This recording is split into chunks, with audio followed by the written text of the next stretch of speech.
Hi, everyone. My name is Daphne Philippa. Welcome to Show Your Green Design podcast. I'll be your host today, and I'm an landscape architect. I joined Juan a month ago. We talked about architecture, landscape architecture, and systems thinking. And I'm really excited today to have a conversation with Jaakko Torvinen. He will be joining us, and he'll talk a bit about his background in architecture, his diverse background in architecture, and also a very exciting project that he started throughout his academic background, but then he managed to build it, and how now he's doing his PhD, and he's working in timber construction. So really excited. Welcome, Jaakko. Glad to have you here. Thank you, Daphne. It's lovely to be here. So thanks for the invitation yep. That's great. So could you talk a bit about you? So can you tell us about your transition between different professions and how you arrived in architecture? So why did you choose architecture in the end? Yeah, that's maybe a little bit long path. I would like to say it straightforward, but as life, it sometimes doesn't go as you plan. But I'm always been really interested of different things, so maybe that's why it was difficult for me to pick that what I want to focus. And when I graduated from high school when I was younger, I applied for different universities, and I wanted to have a profession in a field of arts. But then I didn't get in a first try, so I thought that, well, I can do it without universities, and started my own business, did some small project and such. But then at the same time, it wasn't big enough ever, so I needed to get some money to pay the bills and get food and such. So I ended up, for example, being a sales manager at one record label company, and for longest time I was a real estate agent in Helsinki, Finland. So those were the things that I was doing. And then I think it was when I turned 30 years old that I got a little bit crisis that my life isn't how I want it to be. And then I did a kind of big change in my life and started dreaming that I would like to be an architect.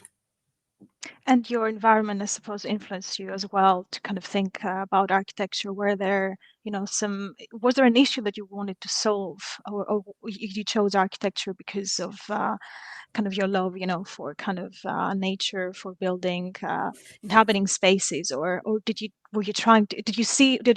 identify a problem and you wanted to solve it? So Not yet in that phase. I think it was still something that I just wanted to have a profession that is more in arts, and architecture was something that it's really concrete and affects to everybody's lives, and it's something like really 4D art. So in the beginning for me it was mainly about art, but quite fast I learned that it can affect in many ways, and it's such profession that it also gives you a lot of responsibility, which I took quite seriously.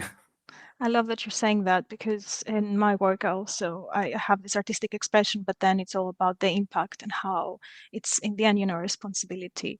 And I'm looking at your academic project, which is it's very fascinating. So I would like to talk to you. I would like you to tell me a bit about the process of how you designed it, and then it's actually built. So the listeners could also head in the Show Your Green Design website and have a look at it.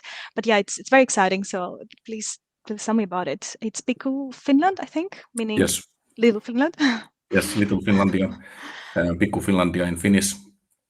And it was something that it started when I started my master studies. So it started as a student project. It was a design studio course where we were 18 students, and everybody was assigned to do their own proposal that what would the building be like. The need for a building was a temporary wooden event space for Finlandia Hall, designed by Aalto, which was built in 70s, and now it's going under renovation. And the user, the Finlandia Hall, didn't want to close the whole premises for that few years, but they wanted to have some temporary event space, and at the same time kind of use this temporary building to maybe promote it in different light, or just to attract new people or something like that. So then I was thinking in the first place that what Finlandia means to me, and for me it's equals to forest. We have a lot of forest in Finland. 75% of our land is forest, so it's very familiar landscape for us. And I kind of wanted to bring the forest to the city, since the site is in the middle of the city. I wanted to bring some trees and wood there.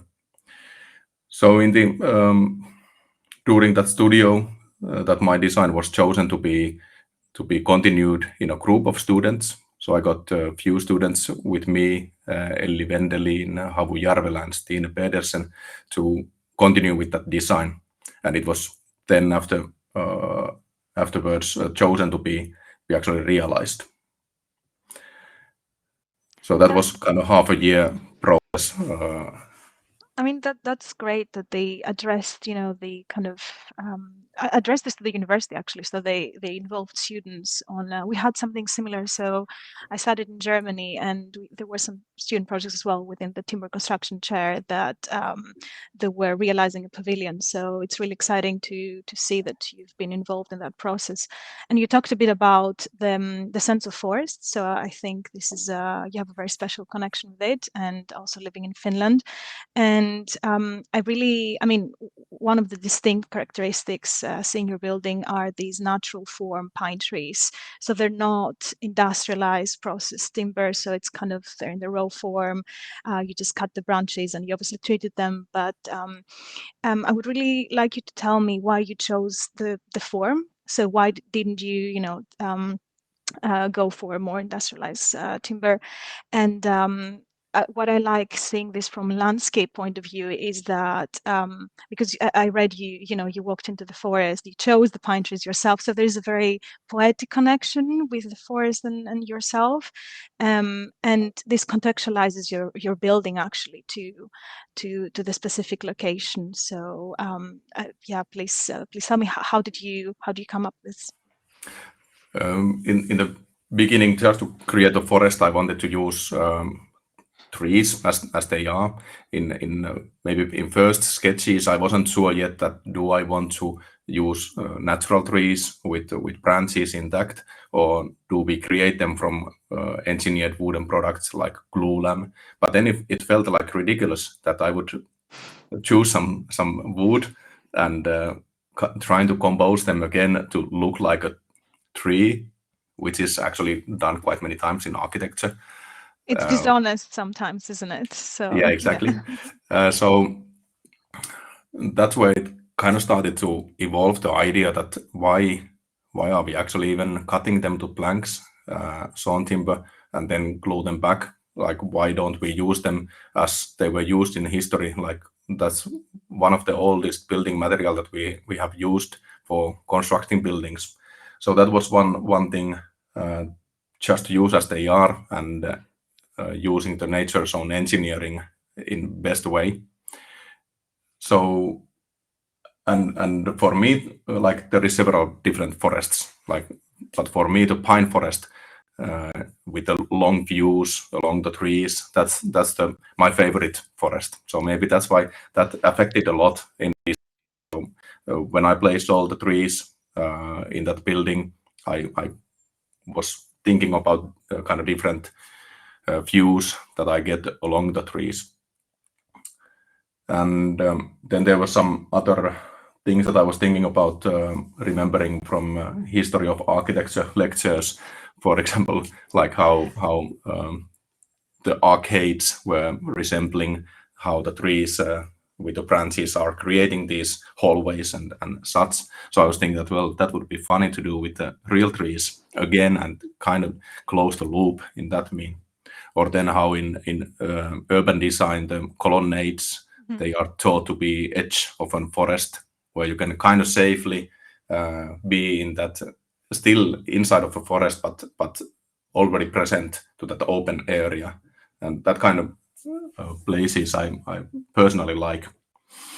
And then it comes to the site, like the site in Helsinki, 𝗃𝗏𝗃𝗏 Park, where the building is. It's a really open, big open space. And for me, it sometimes feels that when I'm a human on that scale, I feel tiny and too small. But then I wanted to create something human scale, where you can actually, those trees, you can touch them. You kind of, what is the scale, and yeah, just to create some smaller, intimate space. It's almost like you're talking about the threshold between exterior and interior blending. So you're kind of, this colonnade is, it's kind of a more private, secluded space, but still belongs to the outside. And I really like that.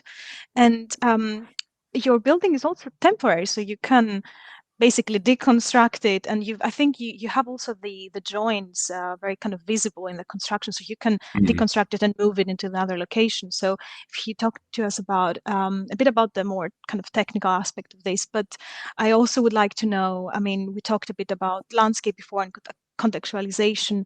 So would you see your building going to a different country, or would you see, because the painters, they're very local, they belong to Finland, so would it be wrong to completely transport it somewhere else rather than its local environment?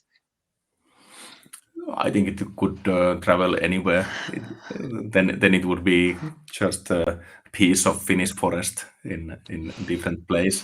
But obviously, it would need to be a little bit reconfigured, which is kind of possible. That now it's a long, like a straight form, but it's designed that way that you could then in next place put it on 2 different pieces or L shape, or kind of create it in different ways. So I think it could be fitted to different spots, but definitely in context of Finland, it makes sense since it's local wood. That's great. And how, so technically speaking, what kind of materials do you use besides timber, and how, so is the whole building modular, or we're talking about only the exoskeleton of the building? How?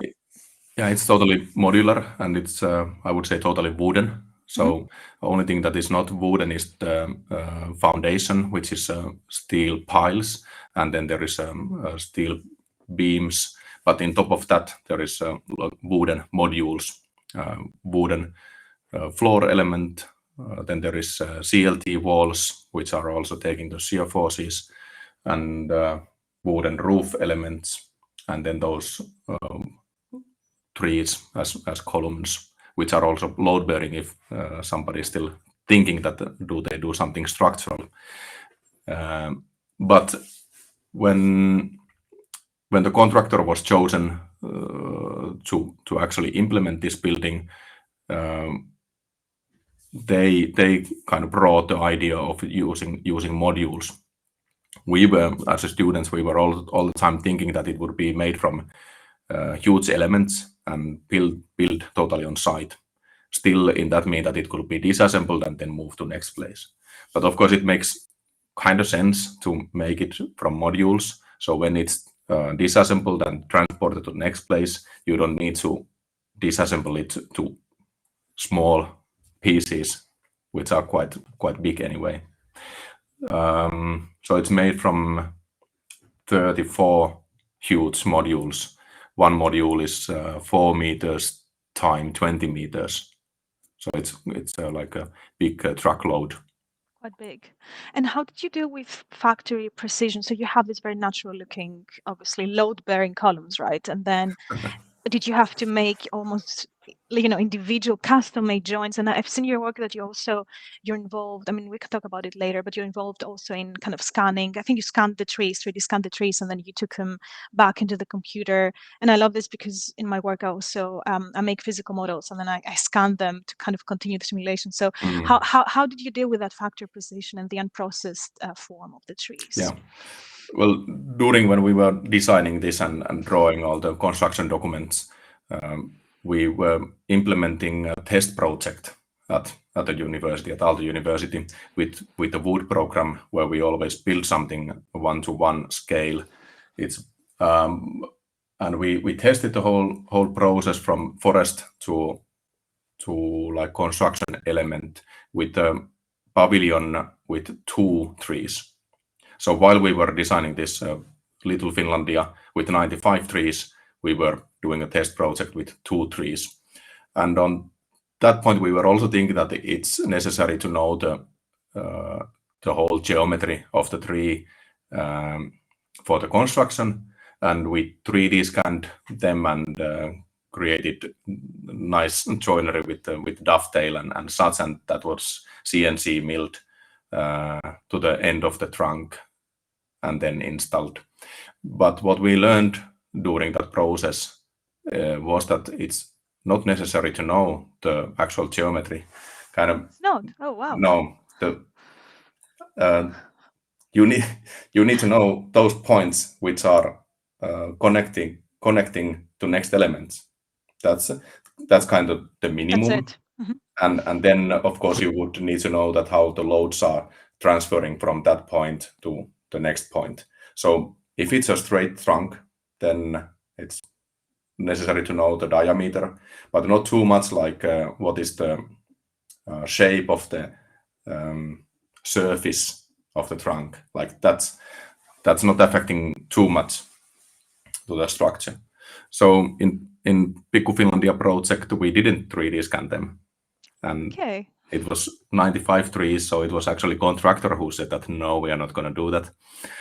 So that meant that when we were choosing the trees and they were felled down and taken to a factory, I was measuring and drawing diagrams manually on that factory for those almost 100 trees. So it kind of, this whole process just reminded me that things are not that difficult or complicated. Sometimes they are more straightforward than what we think. Are. Sometimes we do overcomplicate things. That's very true. But did you find that obviously, as a student, when you have a vision and you have a design, that within that translation into practice and into your prototypes, the one-to-one, that you had to let go of some aspects of your design because they're not they can't be realized. So how much of this happened, and how did you work with that gap, basically, from realizing something that was coming entirely from academia? That was maybe biggest learning for me, that you need to choose what battles to fight and what can be left out, what is the most necessary thing to keep. For example, especially in architecture, that what is the red line that you need to keep to ensure that the original idea is kept there and it's bright. And for me, that was the natural tree trunks with branches intact as a load-bearing structure. But then some other things were negotiable. Like I of course, it's not one-to-one what I imagined in the beginning, but I would say that that's just normal in life. I see it that way, that the imagination limits what we can build, and if the imagination is somewhere here, what we can actually implement is always somewhere inside of those boundaries. But, one thing that I wanted in the first place to use was the three branches as like a stiffening structure, that they would act like a mushroom columns. And that we tested in our test project with the pavilion, and there we used also the branches as they were connected to the roof and worked quite well. But in this Piku Finlandia project, we didn't do that. So in Piku Finlandia project, the branches are more like ornaments, I would say, even though it might be a curse word in architecture, but they are not structural, the branches, which are just going wildly from the trunk, but they are just pointing out that they are real trees with real branches, and probably they are doing a lot of for atmosphere. And I have a question. When you walked, can you tell us when you walked in the forest and you picked the pines? So first of all, how did that work in Finland? I mean, for me, living in Europe, there are many kind of laws, and it's not that easy to do it as in Helsinki. So how did that process work? How did you choose the pines? Did you have something in mind already from diameter? Obviously, you designed it first. I mean, the computer. So how did you choose them?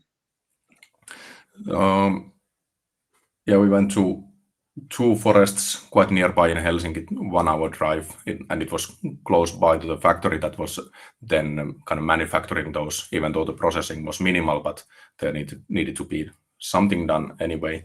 So it was winter time, like the midwinter, January, February, a few years ago. It has just rained or snowed a lot.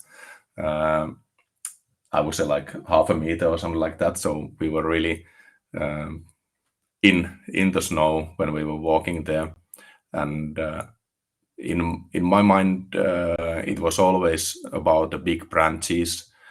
So we needed to, because pines they drop the branches from while they grow, and then in the crown in tip log there is those branches. So I was all the time looking at the height that where are the big branches and choosing those trees. And then the other thing was to check that the branches that they are still alive, because if they would have been dead branches, they would have probably fallen down after we take them to construction, or at least they would have been ugly, as I see them ugly if they are already dead and brown or gray. And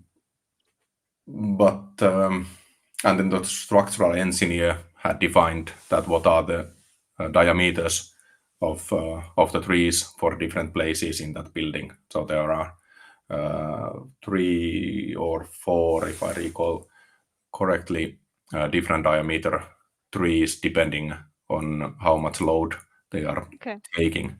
Like few are taking second floor's HVAC room loads, and they needed to be quite thick ones.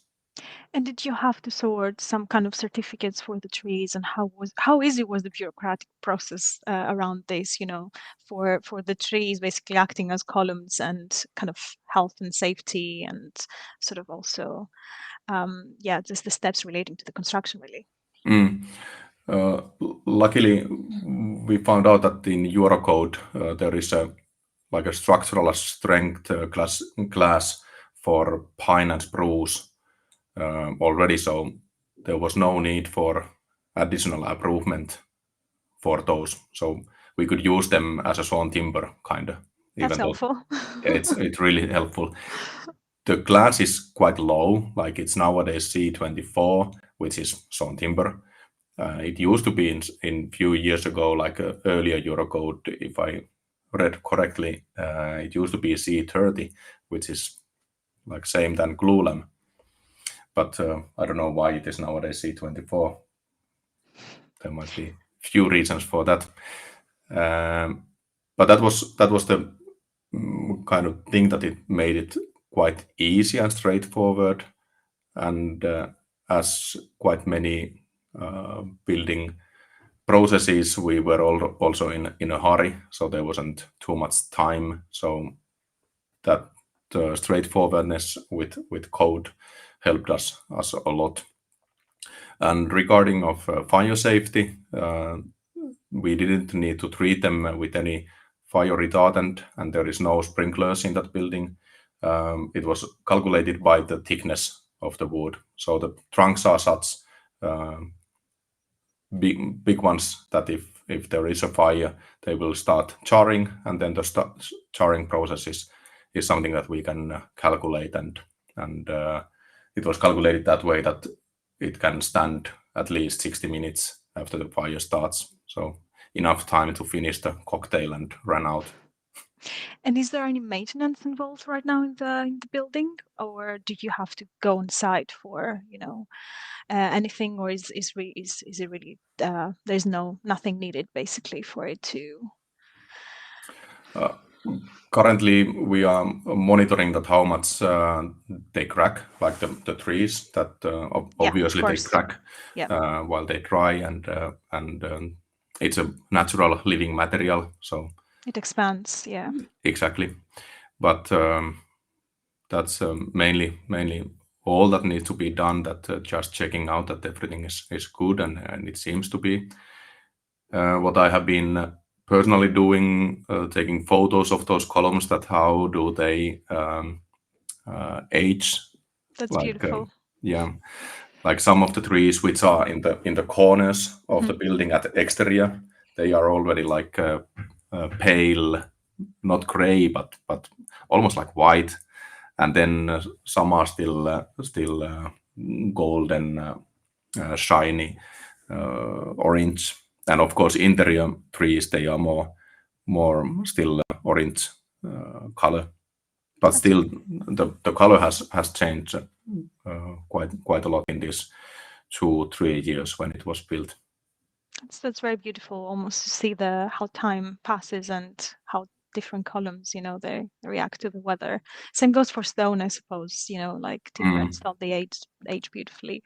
And I understand that then afterwards you went. I mean, you're doing your PhD now, so you're still in love with timber and. So what is your PhD focused on? Is it still, because I understand you're allowed into the circular economy, and how do you integrate that within your PhD?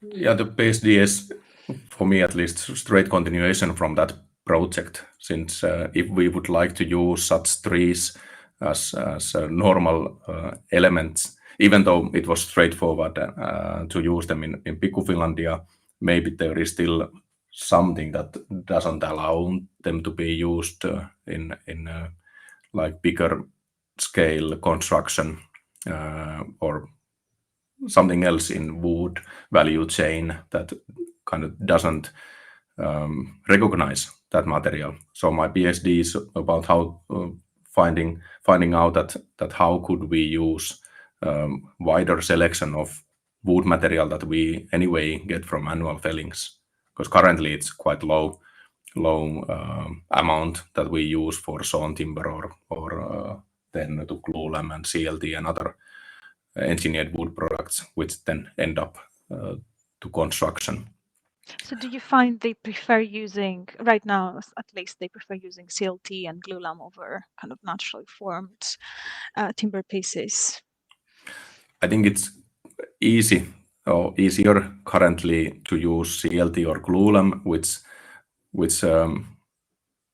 I mean, the current construction sector is using concrete and steel, and to replace that with wood, it's simple to think that okay, instead of concrete element, let's use CLT element.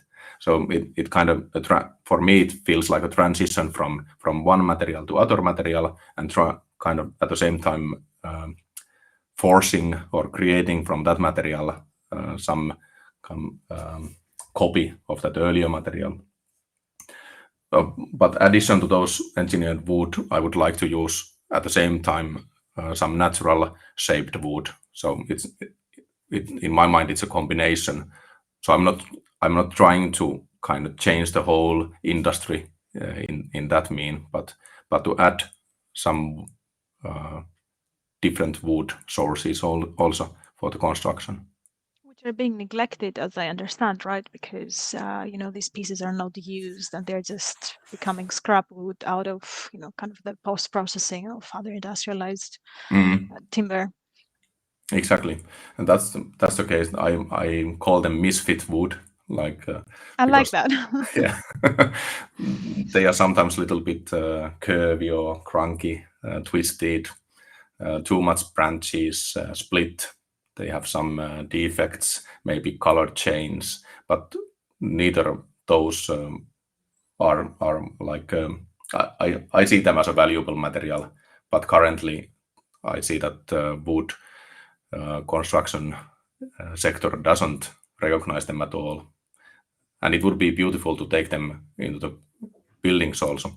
For me, it's again about art, like how I would like to see buildings more as a part of nature and other way around. But at the same time, I feel like, for example, in CLT or glulam, we could use some low-value wood also inside of those elements. But for some reason, we are anyway currently using the best quality of trees for that one. And do you find there are any limitations when dealing with this kind of natural formed wood? So if you wanted to scale, your building into a higher construction or even bigger construction, what are the limitations? Really good question. I mean, probably there is a lot structural tests that needs to be done, and probably new standards that needs to be kind of found out and defined to be able to build large constructions with natural shaped wood. And that's how I see that it's how it is already. Like we have a standard of a sawn timber, and the straightness of sawn timber is that it can be 2 centimeters curvy in 2 meters, and that's not straight. Like define me a straight. Straight would be that there is no curvature. So it could be also that okay, in 2 meters there can be 20 centimeters curvature. That could be standard. Okay.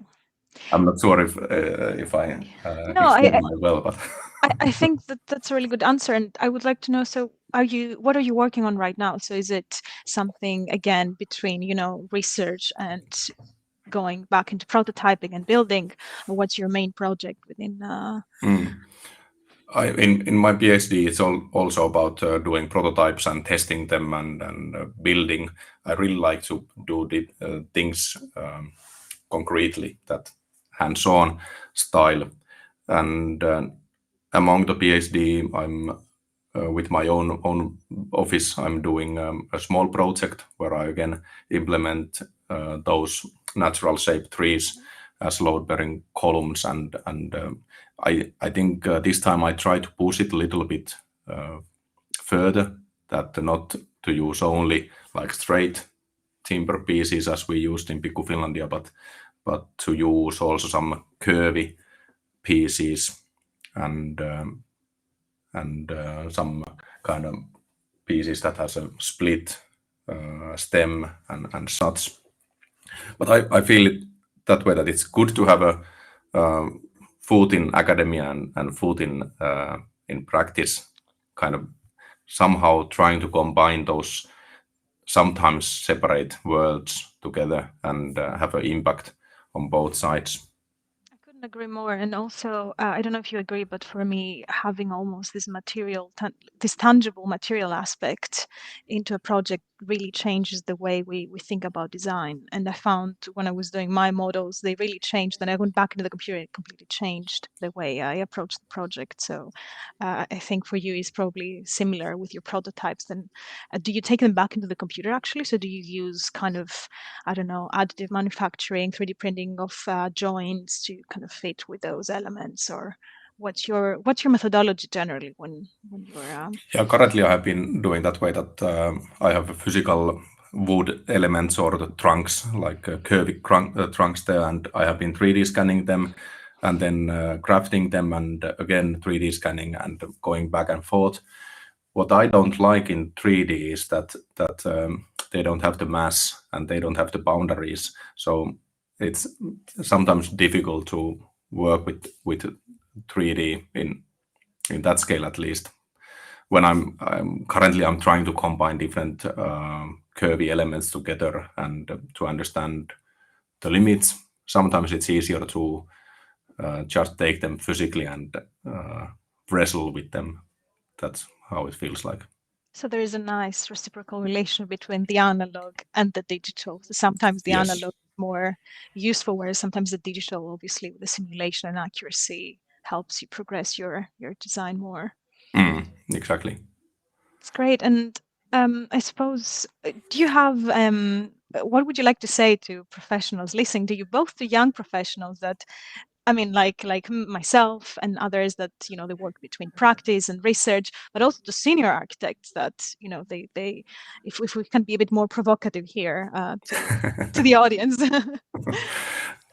I think what is it's easy to forget that we have such a big possibility to take the responsibility, and that our work affects so much in different fields in humans' lives and for the environment. So my advice would be that think that every action matters, and it's difficult to keep in mind in your everyday life. I've been working in office where I was drawing the like those big sheets of door drawings and window drawings, and it's difficult on that point to think that this has a big impact on environment. But anyway, my point is that we should do more. Every architect and every designer should do more for the environment. And I suppose it's a good place to end the podcast as well. But if there was one message that you would like our listeners to take with them regarding, timber as a material, what would that be? Well, the main thing would be that build more with wood. Like any wood that you used in building is good good for environment, good for humans probably. But then also thinking that how processed wood do you need? Like every step in processing takes some amount of the material away from the actual piece. And even if that material flow would go somewhere in use, burned for energy or such, it would be anyway better to keep it in the original form to ensure the carbon storage or the structure of the element. So if you are able to use full log, use it. If you are able to use sawn timber instead of engineered wood, use the sawn timber and so on. So I'm trying to think that way, that if I can go in a like wood product process into the beginning, that's the best, and then kind of choosing, like in a pyramid, just choosing the lowest manufactured or processed element as possible. It's a great message, and I really like what you said about the circulation of material flows as well, and thinking that everything is connected. So, when you use a material, kind of where it goes back to, it's also really important. So, thank you so much, Jaakko. It was a pleasure talking with you today, and it's a really exciting project. So, thanks for joining us. Thank you, Daphne.